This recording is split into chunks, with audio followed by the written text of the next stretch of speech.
29 जनवरी को ईशान जैन ने हमें एक कंप्लेंट दी थी, जिस कंप्लेंट में उसने बताया कि उसको शेयर ट्रेडिंग में बहुत भारी मुनाफे का लालच देकर और 2 खातों में पैसा ट्रांसफर करा लिया गया 10,60,000 रुपए। जो कंप्लेंट प्राप्त होते हमने मुकदमा दर्ज किया। उस मुकदमे को दर्ज करते टेक्निकल कार्य करते हुए मुंबई से हमने 2 व्यक्तियों को, अभिजीत और ईशान को गिरफ्तार किया। जो उनसे पूछताछ पर यह पता लगा कि वो दोनों सोशल मीडिया इन्फ्लुएंसर थे। इंस्टाग्राम और यूट्यूब पर उनके लाखों फॉलोअर्स थे, जिन्हें वो इसी तरह से लिंक भेजकर और भारी मुनाफे का लालच देकर इंडियन अकाउंट्स में जो खाते उन्होंने पैसे द्वारा और कमीशन के लिए कमीशन का लालच देकर खरीदे हुए थे, उन अकाउंट्स में पैसा ट्रांसफर कराने के लिए लोगों से कहते थे। और पैसे को ट्रांसफर कराने के पश्चात उनके द्वारा बताया गया कि ये जो सारा कार्य है राहुल के कहने पर वो करते थे। राहुल उनका पार्टनर था, जो उन्हें मुंबई एक्सपो में मिला। और उन्होंने ये भी बताया कि राहुल दुबई में रहता है और कभी कभार ही इंडिया आता है। तो उसके पश्चात हमने राहुल पर काम करना शुरू किया। टेक्निकल कार्य करते हुए राहुल को भी हमने जयपुर से गिरफ्तार किया।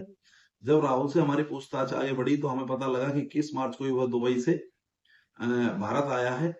और भारत आने के पश्चात वो इसी प्रकार कार्य करता है, सोशल मीडिया इन्फ्लुएंसर्स को तैयार करता है, जो इंडियन अकाउंट से उनको इंडियन अकाउंट्स को कमीशन बेसिस पर खरीदने का काम करता है। और सोशल मीडिया इन्फ्लुएंसर्स के द्वारा ही लोगों को परगलाकर उनसे पैसा अकाउंट्स में ट्रांसफर करता है। राहुल के द्वारा एक व्यक्ति जो उज्जवल है, जो उसका दोस्त है, उसने बताया, और वो भी दुबई में ही रहता है, जो सॉफ्टवेयर इंजीनियर है, जो ये लोगों को टू प्राइम, जो Dubai based forex trading broker है, जो इंडिया में लीगल नहीं है, उसका नाम लेकर ही लोगों को ठगते थे।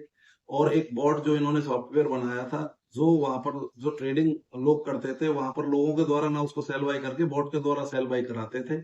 और जिन जिन पर इनका ही नियंत्रण था, जो बॉट में कुछ दिन में ये थोड़ा प्रॉफिट दिखाते और उसके पश्चात वो पैसा उसमें जीरो हो जाता। इस प्रकार ये लोगों को म्यूल अकाउंट्स में पैसा ट्रांसफर करा के, जो इंडियन अकाउंट्स थे, और लोगों को भारी मुनाफे का लालच देकर ठग रहे थे। और जो इंडिया का पैसा उसको बाहर दुबई लेके जा रहे थे। इस सारे क्राइम के बाद हमने इन 3 लोगों को अरेस्ट किया। जो आगे की तफ्तीश अभी जारी है। इन तीनों को जेल भेज दिया जा चुका है। जो मेरी लोगों से अपील है कि जब भी वो किसी प्रकार की शेयर ट्रेडिंग करें या फॉरेक्स ट्रेडिंग करें, और किसी उस इस्तेमाल करें जिसमें जो सेबी रजिस्टर्ड हो और जिसको जो इंडिया में लीगल हो, और किसी भी प्रकार से ऐसे अकाउंट्स में पैसा ट्रांसफर ना करें जो उस प्लेटफॉर्म से संबंधित